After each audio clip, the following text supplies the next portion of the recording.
বঙ্গবন্ধু ৭ই মার্চের ভাষণের দুইটা জনপ্রিয় লাইন আছে না? তিনি আমার কথা শুনলেন না, শুনলেন ভুট্টো সাহেবের কথা। এখন বিএনপির বলতে হবে না যে তিনি আমাদের কথা শুনলেন না, শুনলেন এনসিপির কথা। বিষয় তো তাই হচ্ছে। এখন প্রধান উপদেষ্টা লাগাতার মিটিং আর মিটিং করছেন। গিট্টু কোথায় লেগেছে সবাই জানে, সবাই বোঝে না। মিটিং করেছে তিন রাজনৈতিক দল, বিএনপি, জামাত ইসলামী, এনসিপি। জামাত এনসিপির কোনো নিবন্ধন নাই, নিবন্ধনযুক্ত দল একমাত্র বিএনপি। আর বিএনপি কি চায়, প্রবলেমটা কোথায়, গিট্টু কোথায় লেগেছে? এই যে এখন প্রধান উপদেষ্টা লাগাতার মিটিং করছেন, আমার প্রথম কথাই হলো প্রায়োরিটি বেসিস যে দল তাদের সঙ্গে তাকে কথা বলেছেন, বিএনপি, জামাতে ইসলামী, ঠিক আছে। থার্ড দলটা এনসিপি কেন? ওনার দিকেই তো অভিযোগের আঙ্গুল, এনসিপির দিকেই তো অভিযোগের আঙ্গুল, যে ওনাদের মধ্যে দহরম মহরমটাই একটা রাজনৈতিক সংকট তৈরি করেছে। এবং এনসিপি বলি আর ছাত্র বলি, তাদের প্রভাব সরকারে, তাদের ইচ্ছা আকাঙ্ক্ষা, এগুলোর জন্য এখন ঘোরটা লেগেছে। এই যে বিএনপির নেতা বললেন না যে নাতির বয়সী পোলাপানের উপদেষ্টা বানায় ঝামেলাটা লাগাইছে, অনেকেই মনে করে দেশের মানুষ যে এটাই তো প্রবলেম, তাদের অনভিজ্ঞ লোকজন এইভাবে সরকারের মধ্যে হস্তক্ষেপ, শুধু সরকারে না, ন্যাকেটলি সরকারের বিভিন্ন সেক্টরে, থানায়, পৌরসভায়, উপজেলায়, জেলা প্রশাসনে, সচিবালয়ে ঝামেলা লেগেছে। এখন এরপরে প্রবলেম সব জানার পরেও প্রধান উপদেষ্টা এখন মিটিং এর পরে মিটিং করেছেন। সানে নজরুল কি মানুষ বুঝে না? আপনারা বুঝেন না, আমরা বুঝি না, সবাই বুঝে না কাহিনী কি। তিনি কি করছেন, তিনি এরপরে বিএনপি, জামাতে ইসলামী, এনসিপির সঙ্গে মিটিং করে ওনার প্রেস সচিব শফিকুল আলম জানিয়ে দিয়েছেন, এনসিপি বলেছে, জামাত একমত, ডিসেম্বর থেকে জুনের মধ্যে নির্বাচন। তো একই তো কলের গান, একই কিচ্ছা, এটাই তো শুনতেছি। ওই কিচ্ছার মধ্যে ওই কলের গানেই তো গন্ডগোলটা লেগেছে। দেশের কে মানে চায় কি বিএনপি? প্রবলেমটা কোথায়? প্রবলেমটা হচ্ছে বিএনপি কেন জোরে সোরে তুলে বলে ধরেছে ইলেকশন চাই, কেন বাংলাদেশ সেনাবাহিনী বলেছে, সেনা প্রধান বলেছেন ডিসেম্বরের মধ্যে নির্বাচন হওয়া প্রয়োজন। এগুলো কার কথা?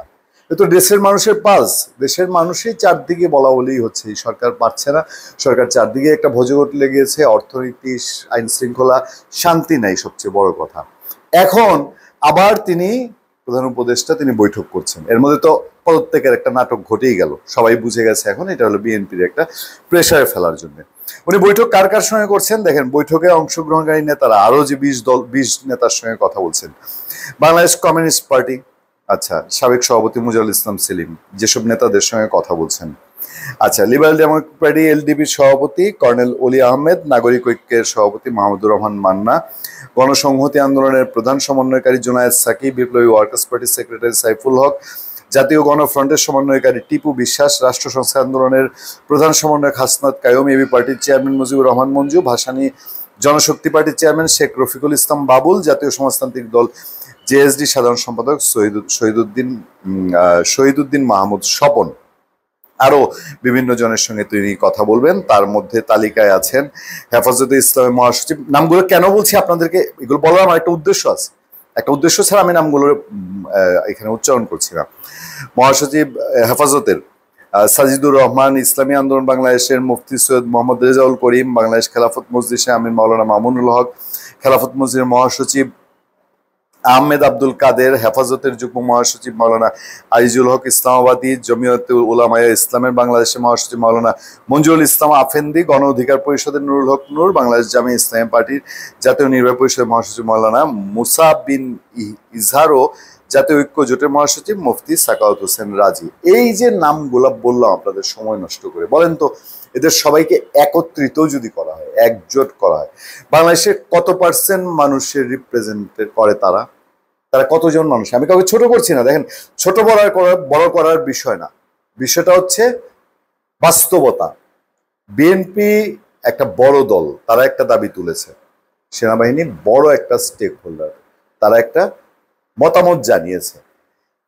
এই জায়গাটা আপনি করবেন কি করবেন না? এখন করবেন না, ওই যে আবারও বলি, সে প্রেস উইং এর প্রেস সেক্রেটারি শফিকুল আলম তিনি জানিয়ে দিয়েছেন যে প্রধান উপদেষ্টা, পত্রিকায় রিপোর্ট হয়েছে, প্রধান উপদেষ্টা বিএনপিকে জানিয়ে দিয়েছে ডিসেম্বর থেকে জুনের নির্বাচন। তো গলতটা তো ওইখানে। আপনি বিএনপির সঙ্গে তাহলে বসে কি হয়েছে? তাহলে কি বিএনপি যা বলেছে এক কান দিয়ে শোনা আর এক কান দিয়ে বের হওয়া? বিএনপি এখন একটু ঘাপটি মেরে আছে, ঠিক বলা যাবে না, কারণ বিএনপির ভারপ্রাপ্ত চেয়ারম্যান তারেক রহমানের একটা স্টেটমেন্ট আছে। তারেক রহমান সবশেষ, আমি যখন আপনাদের সামনে কথা বলছি 25 মে 2025, তখন তারেক রহমান একটা স্টেটমেন্ট দিয়েছেন তার কিছু আগে, এবং তারেক রহমান আবার বলছেন নির্বাচন ডিসেম্বরের মধ্যেই হতে হবে। ডিসেম্বর ছাড়া তারা নির্বাচন কোনোভাবেই তারা মানেন না, এবং ডিসেম্বরের বাইরে বিএনপি যাবে এটা বিএনপি কখনোই উচ্চারণ করে না। তাহলে প্রবলেমটা তো ডিসেম্বরের নির্বাচন নিয়ে, সেই জায়গায় না থেকে তাহলে কি ব্যাপারটা এরকম যে আর যাই করো রে ভাই নির্বাচন দিব না, এমন জায়গায় চলে গেছে গভর্নমেন্ট যে যেটাই হোক না হোক আর নির্বাচনটা এখন দিব না, নির্বাচন নিয়ে কথাবার্তা বলা যাবে না। তাহলে কি হবে? আদতে কি সম্ভব? এটা কি টিকানো সম্ভব? একটা অজনপ্রিয় অদক্ষ একটা সরকার, যার পক্ষে বাংলাদেশের অনেক অনেক জটিলতার চ্যালেঞ্জ মোকাবেলা করা সম্ভব হচ্ছে না, বিতর্কিত মানুষ। এবং দেখেন আরো একটা বিষয় ঘটেছে যে যেই 3 উপদেষ্টা নিয়ে বিএনপির কমপ্লেন এবং অনেকেরই কমপ্লেন, সেই 3 উপদেষ্টাকে আরো ফোকাস করার চেষ্টা করা হচ্ছে বিভিন্নভাবে। ইভেন এই যে দল এনসিপি বলছে তাদের সাথে আমাদের সম্পর্ক নেই, আবার দহরম মহরমটা ঠিকই চলছে।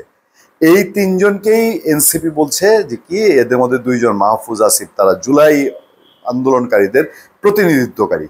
তাহলে আপনারা এনসিপি জুলাই আন্দোলনের প্রতিনিধিত্বকারী তো মুখে যে বলছেন যে তাদের সাথে কি সরকারের সাথে এনসিপির কোনো সম্পর্ক নেই, উপদেষ্টাদের সাথে এনসিপির সম্পর্ক নেই, আবার আপনারাও জুলাইয়ের প্রতিনিধিত্বকারী, ওই উপদেষ্টারাও প্রতিনিধিত্বকারীতে প্রতিনিধি রসুনের কোয়া তো এক জায়গায়।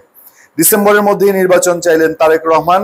অন্তর্বর্তী সরকারের অধীনে অবাধ ও নিরপেক্ষ জাতীয় নির্বাচন দেখার প্রত্যাশার কথা জানিয়েছেন বিএনপি ভারপ্রাপ্ত চেয়ারম্যান তারেক রহমান। তিনি বলেন, প্রধান উপদেষ্টা মোহাম্মদ ইউনূসের সঙ্গে বিএনপি প্রতিনিধি দলের বৈঠক হয়েছে। বৈঠকে প্রধান উপদেষ্টাকে বিএনপি আগামী ডিসেম্বরের মধ্যে জাতীয় নির্বাচন অনুষ্ঠানের কথা পুনর্ব্যক্ত করেছে, এবং এইটাই তিনি রিপিট করেছেন এই সরকারের নেতৃত্বে জনগণ দেশের ইতিহাসে অবিলম্বে অবাধ নিরপেক্ষ একটু জাতীয় নির্বাচন দেখতে চায়। এখন এই গোলার জায়গাটা, যেই জায়গাটা মেইন, এই জায়গাটায় না গিয়ে সরকার কি তাহলে সময় ক্ষেপণ করার চেষ্টা করছে, যে টাইম পাস করে করে এই যে সব মিটিং টিটিং করে টাইম পাস করতে করতে তারপরে একটা পর্যায়ে গিয়ে তালগাছে আমার পুরো তালগাছটাই লাগবে বিচার মানি, কিন্তু তালগাছ হাতছাড়া করা যাবে না। ধন্যবাদ সবাইকে, ভালো থাকবেন, সুস্থ থাকবেন, সত্য করুণা এবং সহনশীলতার সাথে আপনার সাথে আমি আতিক রহমান পূর্ণিয়া।